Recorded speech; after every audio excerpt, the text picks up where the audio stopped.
tes. Teman-teman sekalian, masih banyak yang akan tampil. Mas Dik juga belum selesai kan, kan? Masih ada beberapa lagi kan? Oh iya, pasti. Jadi begini, jangan pasti kita mohon sampai tuntas Mas Dik dengan anak-anakku semua, ponakan-ponakanku ya, cucuku ya. Butuh gini. Kelemahan kita di Indonesia ini adalah salah satunya tidak memiliki anatomi nilai. Dah nilainya ntar dulu, anatominya aja. Anatomi itu membuat kita tahu kepala di sini, ya, pundak di sini, pinggang di sini, kaki di bawah dan seterusnya ya. Jadi kalau ada Dik Doang dengan anak-anaknya, ada deklarasi calon presiden di Bandung, ada apa, kita mesti tahu persis di mana letaknya. Itu pertama. Dengan anatomi itulah maka kita menjadi mengetahui mana yang lebih tinggi, mana yang lebih rendah, mana yang lebih penting, mana yang lebih kurang penting.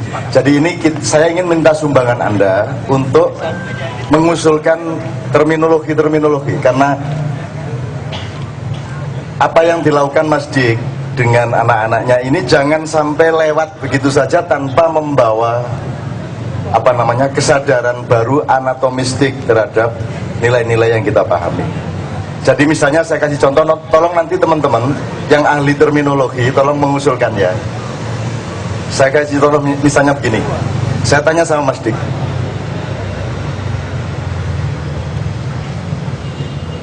ada pekerjaan gini aja pertanyaannya, seandainya nggak ada Tuhan, mungkin nggak terjadi ini, mungkin nggak ada pementasan ini, nggak ada.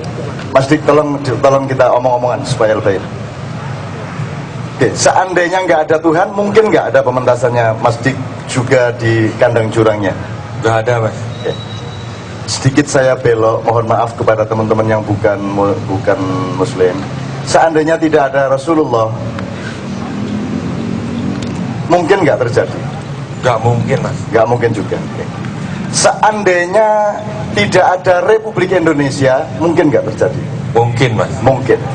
Jelas?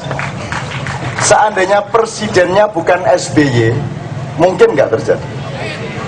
Mungkin, Mas. Oke. Jadi sekarang Anda tahu ya, di mana letaknya Tuhan, Muhammad, Indonesia, SBY dalam kreativitas ini. Jadi jangan ada presiden ngaku-ngaku jasa bahwa ada kreativitas seperti ini, ya. Oke. Siapapun jangan merasa berjasa. Jadi mari kita cari sekarang Mas Dik. Ada pekerjaan yang kita lakukan dulur kerja Anton Kasbi ini gini, alhamdulillah. Itu soto gebrak itu wangi kira. Kalau wangi Anton. Itu biasanya didekep Krisdayanti. Nek foto dikempit ae. Nek karo aku gak gelem foto. Warek Surabaya situ iku wis. Oke. Selamat malam ya Cak Anton nggih.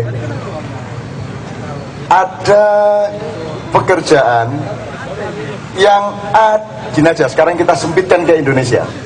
Ada kerjaan yang Indonesia ada nggak ada saya tetap kerjakan. Apa? Sholat, ibadah, didik anak. Lagi, Mas. Ada nggak ada Indonesia? Indonesia mau kerajaan, mau republik, mau ada presidennya, mau presidennya siapa, ada atau tidak ada, itu kerjaan tetap kita kerjakan.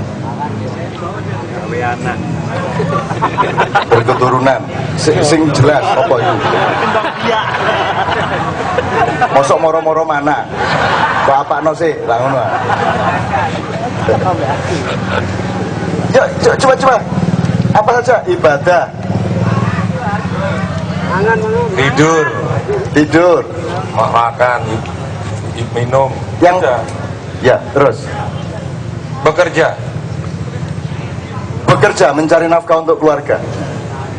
Main bola, Mas. Main bola. Iya, betul. Napas. Lah, pekerjaan yang tergantung negara apa? Kalau gitu.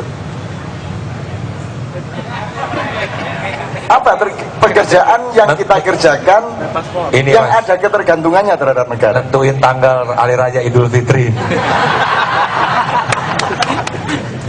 itu pun bisa kita tinggalkan karena setiap manusia memiliki hak tafsir, kan begitu. Artinya kalau itu dihilangkan pun tidak ada masalah. Ternyata saya ingin tanya sama Anda, misalnya Anda main bola, ketika tidak ada negara, tanah tidak ada sistem sertifikat, ya toh? Tidak ada aturan hukum pertanahan, sehingga Anda terhadap tanah itu lebih merdeka. Ada negara atau tidak ada negara? Nenek-nenek Anda di Kalimantan, di Papua itu pusing karena ada negara, karena sejak turun-temurun mereka bergaul langsung sama hutan dan tanahnya tanpa ada masalah apa-apa. Tiba-tiba disuruh bayar pajak, tiba-tiba ini milik orang yang punya HPH, ini milik siapa yang lain. Tiba-tiba penduduk asli yang sudah berabad-abad itu tidak punya tanah. Nah, itu negara datang untuk menolong manusia atau untuk menghancurkan manusia? Oke, saya belok sedikit. Kemarin di Surabaya, acara Anda yang di Surabaya namanya Bang Wetan, ya. Jadi saya ini 7 hari berturut-turut pindah kota, Mas Dik. Itu kita isinya adalah membicarakan mengenai penggusuran di Stren Kalijagir. Itu yang sudah digusur oleh Bambang DH, Wali Kota Surabaya kemarin sekitar 288 rumah. Yang belum digusur sekitar 5.300. Nah, terus saya datangkan wakil gubernur, wakil wali kota, Ibu Wardah Hafid, perwakilan penduduk yang akan digusur, ahli-ahli dari UNER dan seterusnya. Kita diskusi dan merekomendasikan agar penggusuran dihentikan sebentar supaya ada kesempatan duduk bersama dan berunding. Tapi hari ini saya dengar bahwa baik pemerintah lokal, provinsi, Depdagri maupun pusat sudah sepakat untuk menggusur. Oke, menggusur ini salah atau tidak? Nanti dulu. Ini dulu penduduk kampung di daerah Wonokromo. Karena pemerintah mau bikin terminal besar di Wonokromo, mereka terus diminta pindah ke pinggir sungai itu. Terus mereka bikin rumah di situ, berjajar-jajar sampai sekian kilo. Artinya itu legal, pemerintah sendiri yang minta. Mereka pasang PLN, listrik, diterima. Mereka pasang telepon, oke. Mereka pasang air minum, oke. Jadi tidak ada masalah dengan dengan tempat tinggal mereka ini. Tiba-tiba disuruh digusur lagi, seolah-olah mereka tidak sah tinggal di situ. Itulah teman-teman sekalian. Nah, supaya saya tidak berkepanjangan ngomong ini, saya hanya ingin mengatakan kadang-kadang negara bukan hanya tidak kita butuhkan, kadang-kadang negara malah ngerepotin kita, menindas kita, kan begitu.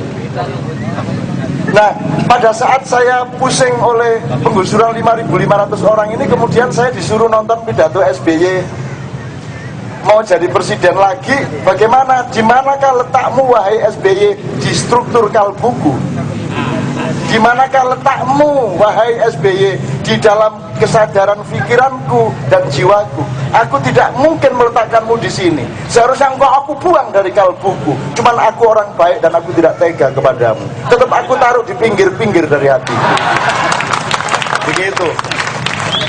Jadi teman-teman sekalian, itu salah satu terminologi. Jadi ada pekerjaan yang main bola, mungkin tergantung negara, karena nanti lapangannya milik siapa dan seterusnya, gitu ya. Juga cari nafkah. Kadang-kadang negara bisa menguntungkan karena dia mengatur lalu lintas ekonomi sehingga orang cari nafkah bisa lebih mudah. Itu kalau negaranya benar, pemerintahnya benar, ya. Tapi sudah jelas bahwa begitu banyak pekerjaan yang bisa kita kerjakan.